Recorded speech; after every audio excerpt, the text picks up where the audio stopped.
HSC পরীক্ষার প্রস্তুতির এই পর্বে সবাইকে স্বাগত। আজকে আমরা খুবই গুরুত্বপূর্ণ 15টা ইংরেজি শব্দ শিখে নেব। শুধু শব্দগুলোই না, এদের সমার্থক আর বিপরীতার্থক শব্দগুলো এমনভাবে বুঝব যেন আর কোনোদিন ভুল না হয়। শব্দগুলো সহজে মনে রাখার জন্য আমরা এগুলোকে মোট 6টা গ্রুপে ভাগ করে নিয়েছি। তো চলো দেখে নিই আমাদের আজকের রোডম্যাপটা কি। আমরা সৃষ্টি, বিচার, ব্যক্তি, কাজ, প্রতিবন্ধকতা এবং পরিমাপ এই থিমগুলোর উপর ভিত্তি করে শব্দগুলো শিখব। আচ্ছা, তাহলে শুরু করা যাক। আমাদের প্রথম ভাগের শব্দগুলো হলো এমন কিছু শব্দ যেগুলো দিয়ে কোনো কিছু তৈরি করা, বানানো বা তাকে আরও উন্নত করা বোঝায়। আমাদের প্রথম শব্দটা হলো ক্রিয়েট। এটা একটা ভার্ব, যার মানে হলো একদম নতুন কিছু বানানো বা সৃষ্টি করা। যেমন এই বাক্যটাতে বলা হয়েছে, ফেসবুক আমাদের ভার্চুয়াল কমিউনিটি তৈরি করতে সাহায্য করে। এর কাছাকাছি অর্থ বা সিনোনিমগুলো হলো make, form, build, produce, generate আর ইনভেন্ট। আর এর ঠিক উল্টো বা অ্যান্টোনিমগুলো হলো ডিস্ট্রয়, ডেমলিশ, এলিমিনেট, ইরেজ এবং অবলিশ, মানে ধ্বংস করে ফেলা। এরপর আসছে ডেভেলপ। এটাও একটা ভার্ব। ক্রিয়েট মানে ছিল নতুন কিছু বানানো, আর ডেভেলপ মানে হলো যা আগে থেকেই আছে তাকে সময়ের সাথে আরও ভালো বা উন্নত করা। যেমন ধরো, ভালো শিক্ষা শিক্ষার্থীদের সুপ্ত প্রতিভা বিকাশে সাহায্য করে। এর সমার্থক শব্দগুলো হলো গ্রো, অ্যাডভান্স, ইমপ্রুভ, এক্সপ্যান্ড এবং এনহ্যান্স। আর এর বিপরীত শব্দগুলো হলো ডিক্লাইন, রিগ্রেস, ডিটেরিওরেট, উইকেন এবং স্ট্যাগনেট, মানে যার উন্নতি না হয়ে বরং অবনতি হচ্ছে। এই গ্রুপের শেষ শব্দটা হলো কাল্টিভেট। এর একটা মানে তো আমরা জানি চাষ করা, তবে এর আরেকটা খুব সুন্দর অর্থ হলো কোনো ভালো অভ্যাস বা দক্ষতাকে যত্ন করে গড়ে তোলা। যেমন আমাদের সবারই বই পড়ার অভ্যাস কাল্টিভেট করা উচিত।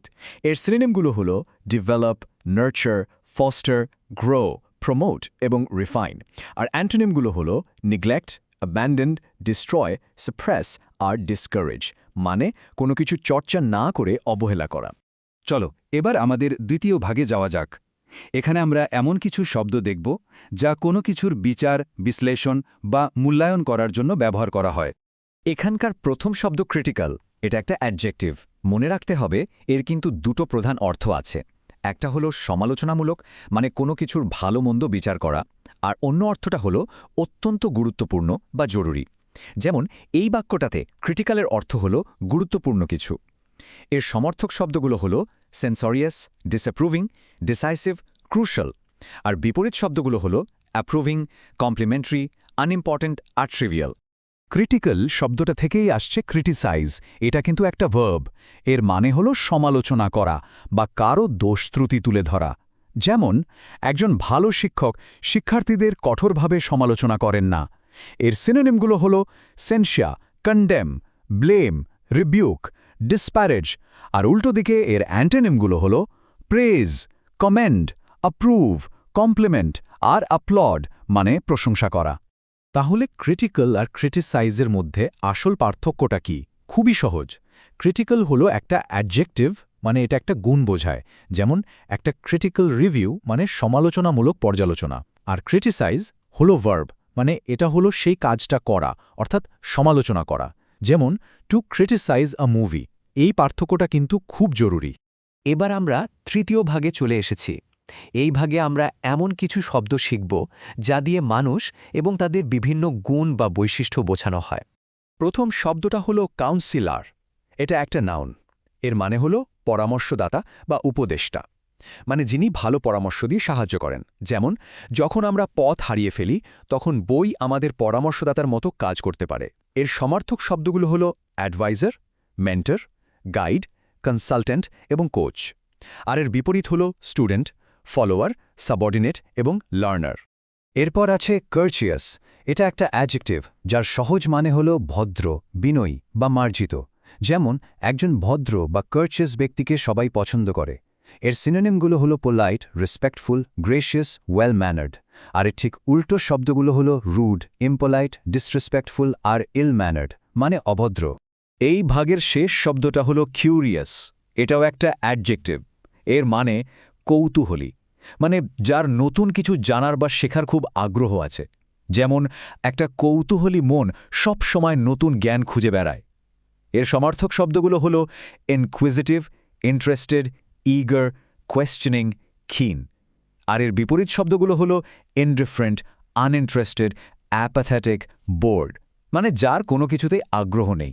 আচ্ছা, আমাদের 4 নম্বর ভাগে আমরা এমন কিছু শব্দ নিয়ে কথা বলবো যা কোনো কাজ এবং তার ফলাফল বোঝাতে ব্যবহৃত হয়।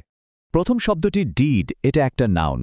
এর মানে হলো কোনো কাজ বা কর্ম, বিশেষ করে যখন কোনো গুরুত্বপূর্ণ বা মনে রাখার মতো কাজের কথা বলা হয়।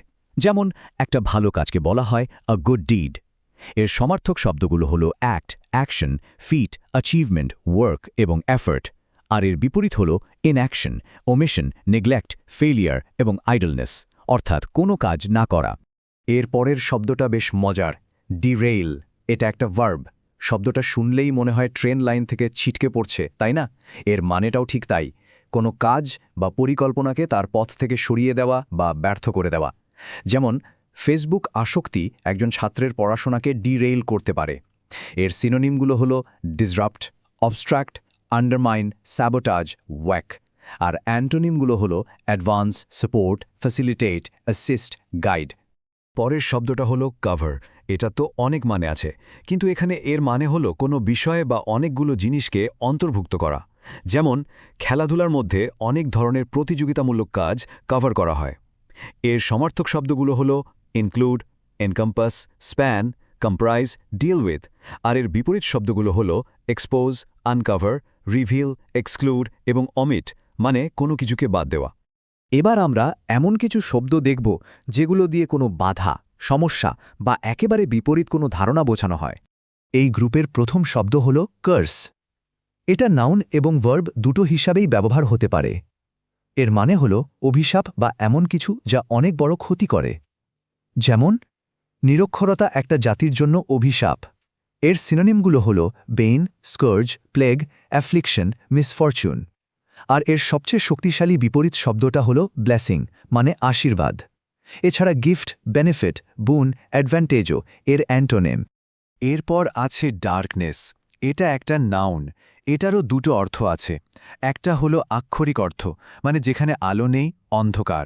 আরেকটা হলো রূপক অর্থ, মানে জ্ঞানের অভাব বা অজ্ঞতা। যেমন একটা নিরক্ষর জাতি অজ্ঞতার অন্ধকারে ডুবে থাকে।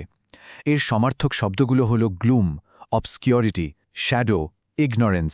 আর এর বিপরীত শব্দগুলো হলো লাইট, ব্রাইটনেস, ইলুমিনেশন, এনলাইটেনমেন্ট এবং নলেজ, মানে আলো বা জ্ঞান। আমরা একদম শেষ ভাগে চলে এসেছি। এখানে আমরা এমন দুটো শব্দ শিখব যা দিয়ে কোনো কিছুর পরিমাণ, মাত্রা বা গভীরতা বোঝানো হয়। প্রথম শব্দটা হলো কাউন্টলেস। এটা একটা অ্যাডজেক্টিভ। শব্দটা ভাঙলেই অর্থটা বোঝা যায়। কাউন্টলেস মানে যা কাউন্ট বা গণনা করা যায় না, সোজা কথায় অসংখ্য। যেমন বইয়ের মধ্যে অগণিত মহান মানুষের চিন্তাভাবনা থাকে। এর সমার্থক শব্দগুলো হলো ইনিউমেরেবল, নাম্বারলেস, ইনফিনিট, মিরিয়াড। আর এর বিপরীত শব্দগুলো হলো ফিউ, কাউন্টেবল, লিমিটেড, স্কেয়ার্স এবং ফাইনাইট, মানে যা সংখ্যায় কম বা গোনা যায়। আমাদের আজকের শেষ শব্দ হল ডিপ। এটা একটা অ্যাডজেক্টিভ। এরও দুটো কমন অর্থ আছে। একটা হলো ভৌত গভীরতা, যেমন একটা গভীর নদী। আর একটা হলো অনুভূতির গভীরতা বা কোনো কিছুর তীব্রতা, যেমন গভীর জ্ঞান বা গভীর দুঃখ। এর সিনোনিমসগুলো হলো profound, extensive, intense, vast, serious. আর এর অ্যান্টোনিম বা বিপরীত শব্দগুলো হলো শ্যালো, সুপারফিশিয়াল, স্লাইট, মাইনর এবং ট্রিভিয়াল, মানে যা গভীর নয়, ভাষা। তো এই ছিল আমাদের আজকের 15টি শব্দ। আশা করি এই আলোচনার পর শব্দগুলো বোঝা এবং এদের সিনোনিম, অ্যান্টোনিম মনে রাখাটা সবার জন্য অনেক বেশি সহজ হয়ে যাবে। সবার প্রস্তুতির জন্য অনেক শুভকামনা রইল।